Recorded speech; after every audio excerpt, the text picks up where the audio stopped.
Ya, Assalamualaikum warahmatullahi wabarakatuh. Perkenalkan, nama saya Rian Ramadan dengan NPM 19106311702229 dari kelas 3H. Dan sini saya akan menjelaskan tentang perbedaan, kelebihan, dan kekurangan beberapa aplikasi. Nah, di sini ada 4 poin ya yang akan kita jelasin, yaitu aplikasi perkantoran, terus ada aplikasi multimedia, terus ada aplikasi Internet Explorer, terus ada jenis-jenis website. Nah, yang pertama kita akan jelasin aplikasi perkantoran. Nah, di sini aplikasi perkantoran jenisnya itu ada Microsoft Office, OpenOffice, dan juga LibreOffice. Nah, yang pertama kita pengertian aplikasi perkantoran dulu. Aplikasi perkantoran adalah kumpulan aplikasi yang digunakan untuk memudahkan pekerjaan perkantoran. Nah, jenis-jenisnya ya tadi Microsoft Office, OpenOffice, dan LibreOffice, dan lain-lain. Nah, di sini kita hanya menjelaskan 3 ini saja. Nah, yang pertama ini adalah Microsoft Office. Nah, si sampingnya itu adalah logonya ya, kayak gitu. Nah, di sini fungsinya itu dulu. Fungsi Microsoft Office yaitu adalah digunakan untuk menyelesaikan aplikasi perkantoran seperti membuat laporan, entry data, presentasi, membuat tabel, dan lain-lain. Sebenarnya masih banyak ya. Nah, terus juga jenis-jenis Microsoft Office itu ada Microsoft Word, Excel, dan PowerPoint. Nah, di situ masing-masing punya fungsi. Kayak Word buat kita ngetik tuh, bikin laporan. Terus di Excel buat tabel, dan PowerPoint buat presentasi. Nah, selanjutnya kelebihan Microsoft Office. Nah, di sini kelebihannya adalah fasilitas yang diberikan itu sangat lengkap pada Microsoft Office versi terbaru. Nah, terus juga pada Microsoft Office terbaru itu sudah terdapat cloud service, jadi ada servisnya gitu. Nah, terus juga ada versi terbaru dari Microsoft Office yang mendukung fungsi kontrolnya gitu. Nah, terus juga lebih mengutamakan kemudahan dalam penggunaannya gitu untuk pengguna baru. Nah, di sini perubahan desain yang drastis ini adalah kekurangan ya. Nah, ini adalah kekurangan dari Microsoft Office. Nah, yang pertama ini perubahan desain yang drastis sehingga mengharuskan pengguna baru untuk mempelajari lagi. Jadi agak lebih susah gitu bagi pengguna lama untuk mempelajari lagi. Tapi sebenarnya cukup mudah juga. Nah, terus selanjutnya spesifikasi yang dicapai lebih berat. Itu prosesornya itu minimal sebesar 500 MHz kecepatannya, dan RAM juga sebesar 256 MB. Terus juga ada banyak fitur yang mubazir, apalagi kalau kita menggunakannya untuk sekedar menulis surat. Jadi kan ada yang nggak kepake. Nah, terus juga ada tidak semua perangkat dapat menggunakan Microsoft Office ini. Ya. Nah, selanjutnya ada LibreOffice. Nah, di sini fungsinya dulu. Nah, di samping ini adalah logo atau ya logonya gitu. Nah, terus di sini ada fungsi LibreOffice-nya. LibreOffice itu adalah aplikasi perkantoran, jenisnya sama aplikasi perkantoran, gratis dengan sumber terbuka yang dikembangkan oleh The Document Foundation atau TDF. Ya. Nah, terus juga fungsi LibreOffice ini yaitu untuk pemrograman atau program pengolah kata, tayangan slide, pembuatan diagram dan gambar, pekerjaan dengan basis data, serta penulisan formula matematika. Nah, terus kelebihan LibreOffice. Nah, di sini kelebihannya ada software terbayar atau gratis ya, pasti gratis. Terus juga bisa membuka dokumen berformat Microsoft Office, terus mempunyai fitur dan fungsi yang sama dengan Microsoft Office, support 32 bit dan 64 bit, terus font lebih banyak dan bervariasi.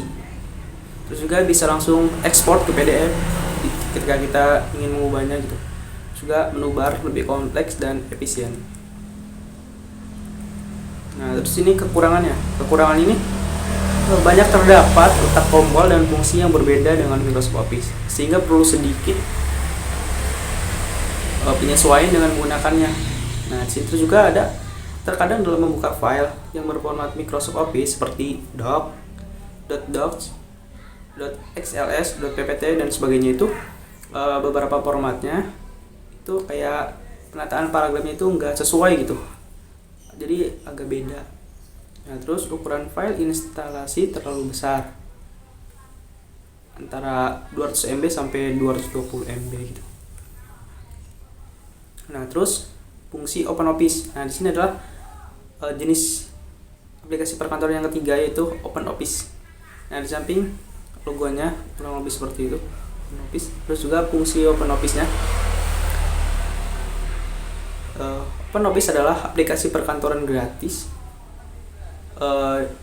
dengan sumber terbuka atau open source. Terus juga fungsinya itu hampir sama ya, buat program pengolah kata, program hitungan, program pengolah lembar, pembuatan presentasi, pembuatan diagram dan gambar, dan lain-lainnya. Seperti itu, hampir sama sih. Nah, paling di sini kelebihannya itu adalah ketersediaan source code. Nah, di sini ada compatible dengan Microsoft Office dan format Office lainnya. Terus juga ada user interface yang konsisten antar komponen, terus juga sangat customizable, jadi customizable itu bagi pengguna gitu, lebih mudah gitu. Terus juga akses database yang luas dan transparan, terus ekspor ke PDF dan format lain dengan mudah, dan format open document yang terbuka dan fleksibel. Nah, di sini kekurangan OpenOffice itu rakus daya komputer, jadi komputer kita itu cepat habis. Nah, terus OpenOffice tidak mampu membuka file di Office Word dengan baik. Terus membutuhkan spek yang cukup untuk menjalankan softwarenya. Nah, terus dalam membuka file yang berformat Microsoft Office, tampilannya menjadi sedikit tidak beraturan.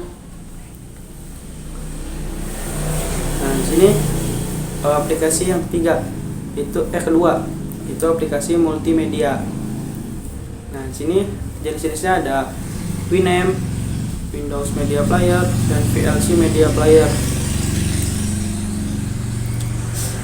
Nah, di sini pengertiannya dulu. Aplikasi multimedia adalah kumpulan aplikasi yang digunakan untuk audio, video, teks, grafik, dan animasi. Terus jenis-jenis aplikasi multimedia itu tadi, yaitu Winamp, Windows Media Player, dan VLC Media Player yang akan kita jelaskan. Nah, terus di sini yang pertama adalah Winamp. Nah, di samping itu kurang lebih logonya ya. Terus juga fungsi Winamp. Winamp adalah aplikasi multimedia, yaitu pemutar media buatan Microsoft, Nullsoft, merupakan freeware gratis. Nah, di sini juga fungsi Winamp yaitu memiliki fungsi dasar untuk memutar musik dan video. Tapi dengan plugin yang tepat kita bisa mengubah player musik Winamp menjadi program seperti untuk bertukar musik di internet, mengcopy CD, mengoperasikan TV. Nah, itu juga kelebihan Winamp mendukung audio populer dan video termasuk format 3GB, 3GV, terus AAC, VCHD, nah, terus juga MPG4, WMP, nah, dan lain-lain. Nah, terus juga ada dapat menikmati musik atau video pada PC rumah Anda dari jalan. Terus sebuah thumbnail, touchbar baru, kontrol pemutar preview. Terus juga membuat lebih mudah dan menyenangkan dan gratis. Terus juga kualitas video yang lumayan soft. Nah, terus kekurangannya, kemampuan untuk menampilkan suara dan gambar kurang. Nah, terus memiliki kemampuan resolusi gambar yang terbatas. Nah, terus juga terlalu banyak jenis kompresi, kualitasnya tergantung jenis kompresinya. Nah, terus juga tidak bisa full screen dan full motion video. Nah, gitu. Nah, terus yang kedua Windows Media Player. Nah, di samping kurang lebih logonya ya. Nah, terus juga fungsinya. Di sini fungsi Windows Media Player adalah merupakan bagian dari platform Windows Media yang dikembangkan oleh Microsoft. Nah, di sini fungsinya. Fungsi Windows Media Player itu pemutar CD, MP3, DVD. Nah, terus juga meripping CD audio ke format WMA terus juga mengorganis file multimedia media player. Nah, di sini kelebihan Windows Media Player. Yang pertama pasti gratis, terus juga mempunyai tampilan yang simple, terus dapat memutar hampir semua format file, audio atau video, misalnya format AVI, MPV. Nah, terus juga mempunyai fitur filter playlist, bisa dengan mudah menambahkan mengurangi kecepatan media player klasik saat membuka file, video atau audio. Terus juga memudahkan pengguna dalam menyusun playlist. Nah, di sini kekurangannya. Yang pertama, tidak ada fitur untuk mendownload secara otomatis. Terus juga tidak ada fitur pencarian subjudul. Terus juga pengaturannya itu kurang banyak dan kalah bersaing dengan Winamp. Terus juga usage memori yang lumayan besar. Nah, di sini yang ketiga, VLC Media Player. Fungsi VLC Media Player itu adalah untuk memutar DVD, VCD maupun CD. Hampir sama ya, karena VLC Media Player adalah perangkat lunak pemutar berbagai berkas multimedia. Nah, bersifat sistem sumber terbuka atau open source. Nah, di sini kelebihan VLC Media Player. Nah, di sini dapat digunakan untuk berbagai tipe protokol streaming tanpa program atau kode eksternal. Terus juga memudahkan atau memutarkan video dari berbagai jenis format audio dan video. Nah, terus juga kualitas suara sangat menggema seperti menonton film di bioskop kesayangan Anda. Nah, terus kekurangan VLC Media Player. Nah, di sini memiliki kelemahan, yaitu keamanan. Soal keamanan yang dapat memungkinkan peretas mengakses komputer pengguna. Terus juga menurut agen keamanan Cyber Spoon yang menemukan bug atau menggunakan file .mpp, orang jahat akan dapat ekstraksi data dan memodifikasi file. Nah, selanjutnya adalah aplikasi internet browser. Nah, di sini ada 4 jenis ya. Di sini ada Google Chrome, Firefox, Microsoft Edge, dan juga Internet Explorer. Nah, terus yang pertama, penjelasannya dulu, itu aplikasi internet browser adalah peramban web dan merupakan perangkat lunak gratis dari Microsoft. Jenis aplikasi internet browser yaitu yang tadi ya, Google Chrome, Firefox, Microsoft Edge, dan Internet Explorer. Nah, terus ini yang pertama Google Chrome. Nah, di samping itu logonya. Terus juga fungsi dari Google Chrome yaitu untuk menjelajahi berbagai web seperti kebutuhan kirim email, layanan sosial media, search engine, dan sebagainya. Terus juga Google Chrome adalah aplikasi peramban web yang dikembangkan oleh perusahaan Google. Nah, di sini kelebihannya yang pertama itu desain interface-nya yang minimalis ya. Terus juga mempermudah pencarian dan memiliki banyak ekstensi. Terus juga memiliki proses loading pada tab yang terpisah. Terus juga Google Chrome dapat mendeteksi keyboard atau kata kunci. Terus juga terdapat beberapa skin dan juga themes untuk mempercantik tampilan browsernya. Terus juga dukungan aplikasi dan add-ons yang melimpah dan beragam dan selalu diupdate. Sini kekurangan Google Chrome-nya. Nah, di sini terkadang proses penerjemah bahasa yang masih kurang baik. Ketika kita menerjemah tuh masih ada yang acak-acakan gitu. Nah, terus juga ada beberapa bugs yang bisa mengganggu pengalaman surfing internet. Dan kita ada di server Google, data kita tuh ada di server Google, terus juga Google Chrome boros RAM-nya. Nah, di sini yang kedua adalah Firefox. Nah, di sini sampingnya adalah logonya, dan Firefox adalah aplikasi peramban web sumber terbuka yang dikembangkan oleh Mozilla. Nah, dan fungsinya yaitu untuk dapat mengakses internet dan memperoleh berbagai macam informasi di dalamnya. Hampir sama ya.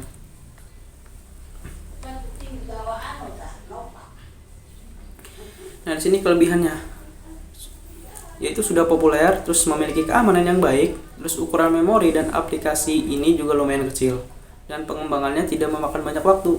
Terus juga konfigurasi browser yang lebih lengkap dan dibandingkan Internet Explorer. Nah, di sini kekurangannya itu terkadang terjadi crash ya saat update terjadi, seperti download Mozilla yang baru tidak mendukung layanan email seperti Outlook. Terus juga untuk memperbarui harus mengunduh versi barunya, tidak hanya mengupdate saja. Terus juga membutuhkan waktu yang lebih lama saat memuat web tertentu. Nah, yang ketiga adalah Microsoft Edge. Nah, di sini Microsoft Edge adalah aplikasi peramban web yang dikembangkan oleh Firefox Microsoft dan termasuk dalam sistem operasi Windows 10 ya harusnya ya. fungsi Microsoft Edge yaitu untuk menjadi peramban web, menghapus dukungan untuk teknologi websitenya seperti ActiveX, terus juga mendukung ekstensi dan terintegrasi dengan layanan Microsoft lainnya, juga seperti asisten digital, Cortana dan OneDrive. Nah, di sini kelebihan Microsoft Edge yaitu adalah pertama, terintegrasi dengan layanan atau software Microsoft ya, terus juga lebih hemat baterai, lebih aman, terus juga berpindah dengan mudah dari Chrome, terus memiliki set asset tabs, terus juga fitur membaca imersif dan streaming Netflix dengan resolusi 4K. Nah, di sini kekurangannya tidak mendukung Windows 10 ke bawah, jadi minimal Windows 10. Terus juga dibanding Google Chrome masih sedikit lebih cepat Google Chrome ya. Terus tampilan yang berbeda dari browser bawaan Windows sebelumnya, sehingga akan membuat pengguna lama itu agak kesulitan gitu. Nah, terus yang terakhir adalah Internet Explorer. Nah, di sini Internet Explorer adalah aplikasi peramban web dan perangkat lunak tak bebas yang gratis dari Microsoft. Nah, di sini fungsi Internet Explorer yaitu sebagai web browser untuk website yang masih memakai teknologi jadul seperti Java, Flat dan ActiveX juga. Nah, di sini fungsinya hampir sama ya dengan peramban web lainnya. Juga di sini kelebihan Internet Explorer yang pertama menyediakan add-ons yang cukup banyak, terus juga bagi pengguna Windows Live maka akan dimanjakan dengan tab bookmarks yang terhubung ke fitur-fitur milik Windows Live. Terus juga bisa dipasang Google Chrome agar lebih cepat. Terus khusus IE8 itu tampilannya lebih elegan dan menarik. Terus juga untuk kekurangannya ini adalah Internet Explorer banyak membutuhkan result dengan skala besar. Terus agak lambat jika dipasang terlalu banyak add-ons atau extensionnya. Terus juga tidak bisa membuka situs dan halaman tertentu. Tampilan UI yang membingungkan dan sering terjadi hang atau crash. Nah, yang terakhir adalah pembahasan jenis-jenis website. Nah, di sini jenis-jenis website itu berdasarkan sifat dan juga berdasarkan fungsi. Nah, di sini ada berdasarkan sifat yaitu terdiri dari website statis dan juga website dinamis. Dan berdasarkan fungsi di sini saya ada 8 ya. Yang pertama fungsi company profile, e-commerce, government, entertainment, new portal, blog, education, dan social media. Nah, di sini jenis-jenis website berdasarkan sifat ya. Yang pertama, website statis, yaitu website yang kontennya konstan atau tidak berubah. Nah, biasanya digunakan untuk website perusahaan yang hanya memberikan informasi alamatnya saja, seperti kontak, sejarah, alamat perusahaannya, ya itu. Untuk kelebihannya yaitu ini dapat dilihat langsung. Jadi siapapun bisa mengakses. Juga kekurangannya kontennya konstan gitu, tidak berubah. Jadi hanya itu aja. Terus juga desain website dinamis. Nah, di sini adalah website yang kontennya selalu diupdate secara berkala atau jadi bisa berubah gitu. Nah, itu juga seperti website berita. Contohnya itu website berita. Terus apalagi itu masih banyak. Juga kelebihannya yaitu kontennya dapat berubah-ubah. Nah, ya. Dan kekurangannya sulit saat pencarian webnya itu. Terus lebih kompleks. Nah, itu ini adalah jenis-jenis website berdasarkan fungsi. Yang pertama company profile. Nah, di sini adalah website yang dibuat oleh perusahaan untuk menampilkan info bisnis. Dan kelebihannya adalah memberi info bisnis dan kekurangannya banyak mendapat spam dari orang-orang yang dikenal. Terus juga karena kita membagi info data kita ya, atau alamat atau nomor itu.